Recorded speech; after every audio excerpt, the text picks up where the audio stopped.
IAS foundation course అంటే ఏంటి, 70 రోజుల్లో ఈ ఐఏఎస్ ఫౌండేషన్ కోర్స్ని ఎలా స్టడీ ప్లాన్ చేశాము అనేది ఎక్స్ప్లెయిన్ చేయడం ఈ క్లాస్ యొక్క ఉద్దేశం. అసలు ఈ ఫౌండేషన్ కోర్స్ అసలు ఎందుకు, వాట్ ఈస్ ఎగ్జాక్ట్ రీజన్ అని అడిగితే, మనకి ఐఏఎస్ ఎగ్జామినేషన్లో అత్యంత కీలకమైన విభాగం ఎన్సీఆర్టీలండి.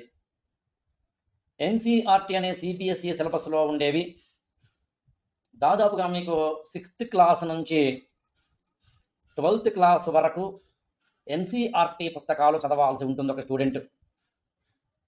అయితే అన్ని పుస్తకాలు అక్కర్లేదు, ఒక 6 విభాగాలు, history, culture, geography, economy, civics, sciences, ఈ 6 సబ్జెక్టుల పుస్తకాలని 6th క్లాస్ నుంచి 12th క్లాస్ వరకు ఒక స్టూడెంట్ చదవాల్సి ఉంటుంది. టోటల్గా ఎన్సీఆర్టీ పుస్తకాలు చదవాలని ఒక స్టూడెంట్ కూర్చుంటే 34 పుస్తకాల్లో 364 చాప్టర్లు చదవాలి. ఇది యాక్చువల్ పాయింట్. కనీసంలో కనీసం, ఇంతవరకు మీరు విన్నది వినకపోయినా పర్లేదు కానీ ఒక స్టేట్మెంట్ మీ నోట్స్లో రాసుకోండి. కనీసంలో కనీసం ఎన్సీఆర్టీలని 6th క్లాస్ నుంచి 12th క్లాస్ వరకు కంప్లీట్ చేయాలనుకునే స్టూడెంట్ 34 పుస్తకాలు కొనాలి, 364 చాప్టర్లు చదవాలి. 364 చాప్టర్లని మొత్తంగా కంప్లీట్ చేయడానికి నా యొక్క 25 ఏళ్ల అనుభవంతో రోజుకి 4 గంటల పాటు కనుక ఒక స్టూడెంట్ పక్కన పెడితే 5 నెలల టైం అంటే నెలకి 30 రోజులు చొప్పున 150 రోజులు పడుతుంది. అటు ఇటుగా రోజుకి 2 నుంచి 2.5 చాప్టర్లు కంప్లీట్ చేస్తుంటే అన్నమాట. ఈ లాజిక్ మీకు అర్థమైందండి.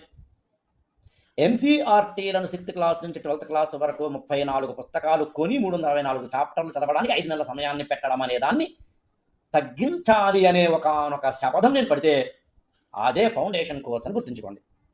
ఫౌండేషన్ కోర్సులో ఇప్పుడు నేను చూపించిన 34 పుస్తకాలు కవర్ చేస్తాం, 364 చాప్టర్లు కవర్ చేస్తాం. కానీ ఏం చేస్తానంటే ఈ పుస్తకాల్లో కొన్ని రిపిటేషన్స్ ఉన్నాయండి, ఆ రిపిటేషన్స్ని తీసేస్తాను నేను.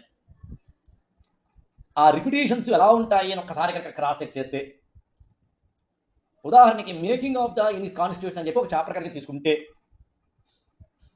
ఆ making of the Indian constitution అనే చాప్టర్ 7th క్లాసులో ఓల్డ్ ఎన్సీఆర్టీలో చాప్టర్ 1లో కవర్ అయింది, 8th క్లాస్ న్యూ ఎన్సీఆర్టీలో చాప్టర్ 1లో కవర్ అయింది, 9th క్లాస్లో న్యూ ఎన్సీఆర్టీలో చాప్టర్ 2లో కవర్ అయింది, 11th క్లాస్లో న్యూ ఎన్సీఆర్టీలో చాప్టర్ 1లో కవర్ అయింది. రిపిటేషన్స్ ఉన్నాయనే సత్యాన్ని గ్రహించి నేనేం చేశానంటే అసలు వీటన్నిటిని కలిపి ఒక సినాప్సిస్గా, ఒక జిస్ట్గా కవర్ చేయాల్సిన వాటిని కవర్ చేస్తూ అక్కర్లేని వాటిని వదిలేస్తే బాగుంటుంది కదా అనుకుంటే